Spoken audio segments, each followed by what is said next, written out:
Hello students, मैं लक्ष्मी शर्मा। आज Hindi class में हम शुरू करेंगे आपकी कक्षा 8 की पाठ्य पुस्तक वसंत का दूसरा पाठ, जिसका नाम है लाख की चूड़ियाँ। लाख की चूड़ियाँ कहानी के माध्यम से कवि कामतानाथ हमें अपने ही जीवन से जुड़ी कुछ घटनाओं के बारे में बताते हुए इस बात से अवगत करवाना चाहते हैं कि किस तरह मशीनों के प्रभाव के कारण लघु उद्योगों पर बहुत बुरा प्रभाव पड़ा है और लघु उद्योग पूरी तरह से खत्म होते नजर आ रहे हैं। और इनके खत्म होने के कारण जो गरीब वर्ग हैं, मध्यम वर्ग हैं, जिन्होंने छोटे छोटे लघु उद्योग डाल रखे हैं, उनकी आर्थिक व्यवस्था पर काफी अधिक प्रभाव पड़ा है। तो चलिए मैं शुरू करती हूँ आज की ये कहानी लाख की चूड़ियाँ। इस कहानी में लेखक स्वयं कामतानाथ अपने बचपन की कुछ घटना बता रहे हैं कि जब वो छोटे थे तब गर्मी की छुट्टियों में अक्सर वो अपने मामा के घर जाया करते थे। और जब वो मामा के घर जाते थे तो उन्हें वहां क्या होता था कि एक व्यक्ति थे, नाम था बदलू। मनिहार का अर्थ होता है जो लाख की चूड़ियां बनाता है। तो बदलू नाम का एक आदमी था जो वहां रहता था मामा के गांव में और लाख की चूड़ियां बनाया करता था। तो लेखक अक्सर उनके पास जाते थे और वहां पे बैठ के उनका काम देखते थे और बदलू को भी वह बड़ा अच्छा लगता था। तो बदलू उसे क्या दे दिया करता था, लाख की छोटी छोटी रंग बिरंगी गोलियां दे दिया करता था। लेखक छोटे थे तो उन्हें वह लाख की रंग बिरंगी गोलियां बड़ी पसंद आती थी। और जब जितने दिन तक वह लेखक वहां रहते थे वह रोजाना बदलू के पास जाते थे। आपस में दोनों का अच्छा लगाव हो गया था। वैसे तो कहा जाए तो मामा के गांव में आए हैं तो बदलू को बदलू मामा कहना चाहिए था, लेकिन गांव के बाकी सभी बच्चे बदलू काका कहते थे, इसीलिए लेखक भी उन्हें बदलू काका कहने लगे। अब लाख की चूड़ियां तो मिलती थी, साथ ही साथ बदलू के आम के पेड़ भी लगा रखे थे। अब आम की फसल होती थी तब बदलू उसे आम भी दे दिया करते थे। बदलू के पास गाय थी तो उसे मक्खन भी दे दिया करते थे, दूध भी ला दिया करता था। तो अक्सर लल्ला और बदलू, जहाँ लेखक प्यार से बदलू को बदलू मामा कहते थे, तो बदलू भी उसे किसके नाम से ना पुकार के उसे लल्ला कहते थे। लेखक को लल्ला कहते थे और जब भी वो लेखक आते थे बड़े खुश हो जाते थे। दोनों का काफी लगाव हो गया था। हर छुट्टियों में लल्ला यानी लेखक आते और बदलू के पास जाते, रंग बिरंगी गोलियां, आम, दूध, सब कुछ जब मिलता तो बड़ा अच्छा लगता था।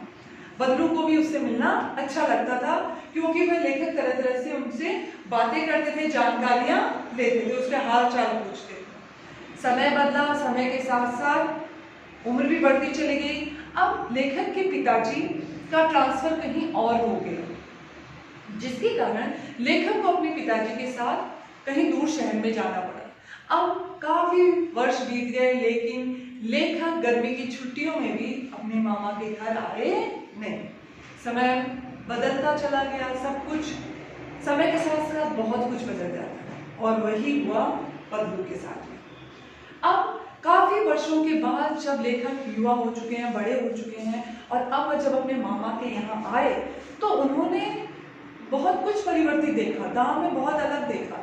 जब उन्होंने गांव में आए तो गांव में आने के बाद उन्हें आज बदलू याद नहीं। जो बदलू हमेशा उन्हें याद रहता था कि नाना मामा के पास जाना है तो बदलू के पास तो जाना ही है, लेकिन उम्र के साथ साथ सारी यादें धुंधली होती चली गई और लेखक को अब बदलू याद नहीं। बदलू याद नहीं है, लेखक अपने घर मामा के यहाँ रहे। उसी दौरान क्या हुआ, उसने देखा उसकी बहन जो मामा की बेटी थी, बारिश का मौसम था, बारिश के मौसम में वह भागते हुए फिसलकर गिर गई। जैसे गिरी उसके हाथों में लाख की चूड़ियां नहीं थी, कांच की चूड़ी थी। वह कांच की चूड़ी टूटी और उसके हाथों में चुभ गई और चुभते ही खून बहने लगा। जैसे खून बहा उस सब ने मिलकर मलहम पट्टी तो कर दी, लेकिन उस खून बहने से और उसने जब कांच की चूड़ियों की तरफ देखा तब उसे याद आया, कौन? बदलू मामा। अब बदलू मामा याद आए कि हाँ, ये कांच की चूड़ियां क्यों पहन रखी हैं? क्योंकि उसने जब बचपन में आता था तब देखता था कि सभी गांव की स्त्रियां और लड़कियां क्या पहनती थी, लाख की चूड़ियां। लेकिन आज तो ये कांच की चूड़ियां पहन रखी हैं। बहुत कुछ बदल गया है। अब वह पहुंचा बदलू मामा के पास, लेकिन बदलू मामा की स्थिति अब बिल्कुल अच्छी नहीं थी। शहरी वातावरण का प्रभाव गांव पे पड़ने लगा था, मशीनी उद्योग का प्रभाव गांव पे पड़ने लगा था। ये अच्छी बात है कि उन्नति करनी चाहिए, लेकिन उन्नति का प्रभाव लघु उद्योगों पर पड़े ये जरूरी नहीं होना चाहिए। अब जब वह बदलू मामा के पास पहुंचा तो पहली जैसी हलचल नहीं थी। आज बदलू के बारे में आपको ये बता दूं, वो मनिहार था, तो वो लाख की चूड़ियां बनाने के लिए क्या करता था, एक पेड़ अपने घर के बाहर आंगन में एक पेड़ के नीचे वो भट्टी चढ़ा के रखता था और बेलन के आकार की कोई आकृति का लकड़ी का एक बेलन होता था और उसी में वह लाख को भट्टी में लाख को पिघलाता और फिर चूड़ियों की आकृति देकर उस बेलन में शेप देता, आकार देता था और वह सारा काम वह वही मछिए पर बैठ के करता था सब। लेकिन आज जब आया तो ना वहाँ भट्टी थी, लेखक जब आज पहुंचे तो ना तो वहाँ भट्टी थी, ना किसी प्रकार का कोई बेलन था, ना लाख था, कुछ भी नहीं था। बेचारा बदलू एकदम दीन अवस्था में वहाँ बैठा था। आज कुछ भी नहीं है।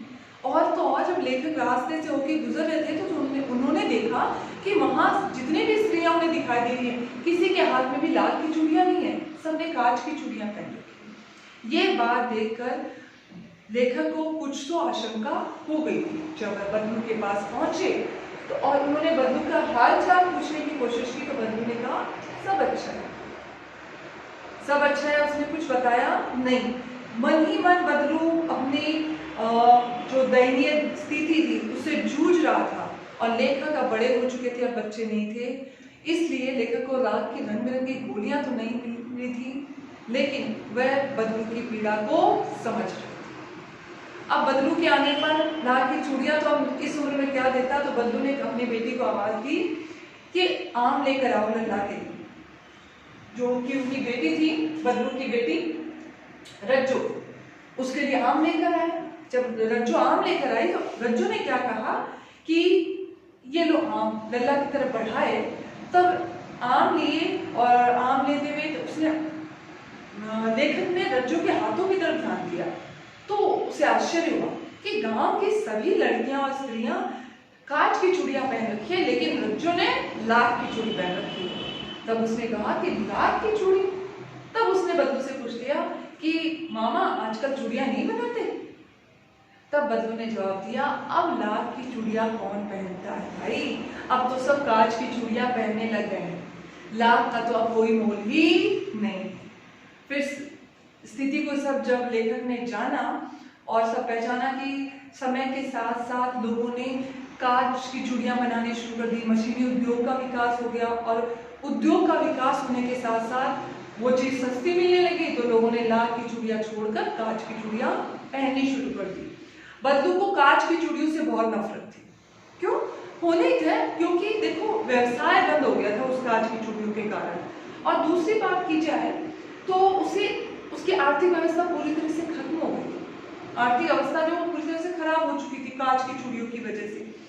तो जब लल्ला ने पूछा, यानी लेखक ने पूछा कि किस तरह ये हुआ और इसके हाथ में ही, रज्जो के हाथ में सिर्फ लाख की चूड़ियां कैसे हैं, तब बदलू ने बताया कि जब वो चूड़ियां जिन दिनों वो चूड़ियां बना रहा था हमेशा उसके था कि जमींदार के यहाँ जब भी कोई विवाह शादी सामान्य रूप से यदि उससे कोई लाख की चूड़ियां लेता था तो वह वस्तु विनिमय का साधन था। उस समय कौन सी व्यवस्था थी? वस्तु विनिमय। यदि वह किसी को लाख की चूड़ियां दे रहा है तो बदले में उसकी जरूरत का कोई सामान उसे मिल जाता था, पैसे वाली व्यवस्था नहीं थी। आज वस्तु विनिमय का साधन क्या है? हम सामान खरीदते हैं और बदले में क्या देते हैं? पैसे। और उस समय क्या व्यवस्था थी? सामान के बदले में सामान। मैंने तुम्हें सामान दिया, तुम मुझे सामान, तुम्हारे पास जो चीज है वो तुम मुझे दे दो, मेरे पास जो चीज है वो मैं तुम्हें दे दूं। वो था वस्तु विनिमय का साधन। लेकिन आज ये चीज रुपयों में बदल गई। अब देखिए बदलू बता रहा है कि जमींदार की बेटी की शादी थी और जमींदार की जब घरों में शादी होती थी तो बदलू मुंह मांगी चीजें उनसे मांगता था। भाई शादी का पर्व है तो वह अपने लिए पगड़ी मांगता था, अपनी पत्नी के लिए कपड़े मांगता था, अनाज मांगता था, रुपए मांगता था, सब कुछ। लेकिन अब जैसे जैसे कांच की चूड़ियों का विकास हुआ तो एक बार जमींदार की बेटी की शादी थी और बंधु ने कहा कि मुझे तो वही चीज चाहिए, पगड़ी, पत्नी के कपड़े, रुपए और अनाज। जमींदार ने कहा मैं तुम्हें इतनी चीजें दूंगा, उससे अच्छा है मैं कांच की चूड़ियां ले लूं। लेकिन बदलू ने अपने सिद्धांत नहीं छोड़े। उसने कहा चाहे मुझे ये चूड़ियां मेरे घर पर ही क्यों न रखनी पड़े, लेकिन यदि जमींदार मुझे ये चीजें नहीं देता तो मैं ये चूड़ियां जमींदार की बेटी के विवाह के लिए नहीं दूंगा। जमींदार ने भी अपनी अकड़ दिखाई और वह चूड़ियां लेने से इनकार कर दिया। लेकिन बदलू ने अपने सिद्धांत नहीं छोड़े और वह चूड़ियां घर पे रखी और वही चूड़ियां रज्जू ने पहन रखी। अब आर्थिक व्यवस्था इतनी खराब हो चुकी है बदलू की कि उसके पास जो गाय थी उसको खिलाने के लिए भी उसके पास अनाज नहीं था, चारा नहीं था, इतने पैसे नहीं थे कि उसकी देखभाल कर सके। इसलिए बदलू को अपनी गाय भी बेचनी पड़ी। सिर्फ आम के पेड़ थे और इसी कारण आज रज्जू ने बदलू लेखक को आम दी। देखा जाए यदि पूरी कहानी का यदि हम सारांश निकालते हैं तो आप देखिए लाख और कांच की चूड़ियों के बीच में एक युद्ध का विषय सा चल गया था उस समय। ज्यादा कुछ नहीं था क्या, दोनों तरफ अपने अपने व्यवसाय का एक झगड़ा चल रहा है। झगड़ा भी नहीं कह सकते हम, लाख वाले की चूड़ियों वाले लाख का व्यवसाय बढ़ाना, सब व्यक्ति अपने अपना व्यवसाय बढ़ाना चाहते हैं, लेकिन किसी के व्यवसाय से जब सामने वाले को नुकसान पहुंचने लगे तब बहुत पीड़ा होती है, बहुत दर्द होता है। वस्तु विनिमय का साधन, वस्तु के बदले वस्तु। फिर देखिए लघु कुटीर उद्योगों पर गहरा प्रभाव। लघु मतलब छोटे स्तर पर घरेलू क्षेत्र में घर तक सीमित रख के यदि कोई बिजनेस किया जाता है, उद्योग किया जाता है, उसे हम लघु उद्योग कहते हैं। लेकिन मशीनों के प्रभाव से इन लघु उद्योगों पर बहुत बुरा प्रभाव पड़ा। मशीनी उद्योग, ये तो हम सबको पता है। आज भी आप देखिए टेक्नोलॉजी का बहुत विकास हो रहा है, तो टेक्नोलॉजी का विकास होगा, मशीनों का विकास होगा, हमारा देश उन्नति करेगा, विश्व उन्नति करेगा। लेकिन इसके साथ साथ ये नहीं होना चाहिए कि जो निम्न स्तर के लोग हैं, जो गरीब वर्ग के लोग हैं, उनके व्यवसायों पर प्रभाव नहीं पड़ना चाहिए, क्योंकि उनके द्वारा घरेलू क्षेत्र पर लघु क्षेत्र उद्योग के रूप में जो भी चीजें बनाई जाती हैं वो हमारे लिए हानिकारक नहीं होती है। तो हमें उन्हें भी पूरा महत्व देना चाहिए और उनकी इस मेहनत का फल उन्हें मिलना चाहिए। तो मैं आपसे आज इतना इस चैप्टर को कंप्लीट करने के लिए यही कहना चाहती हूँ कि जिस तरह बदलू के लघु उद्योग पर मशीनी उद्योग का प्रभाव पड़ा, वैसा प्रभाव ना पड़े, क्योंकि इससे बदलू जैसे ना जाने कितने निम्न वर्ग और मध्यम वर्ग जो लघु उद्योग कर रहे हैं उन पे अत्यधिक प्रभाव पड़ता है। वे पीड़ित होते हैं, दुखी होते हैं और उनके आय का साधन पूरी तरह से खत्म हो जाता है और उन्हें अपने जीवन जीने का जरिया भी नजर नहीं आता है। तो हमें उनकी पीड़ा को समझना चाहिए। इसी के साथ आपका ये चैप्टर कंप्लीट हुआ। Now good bye, have a nice day.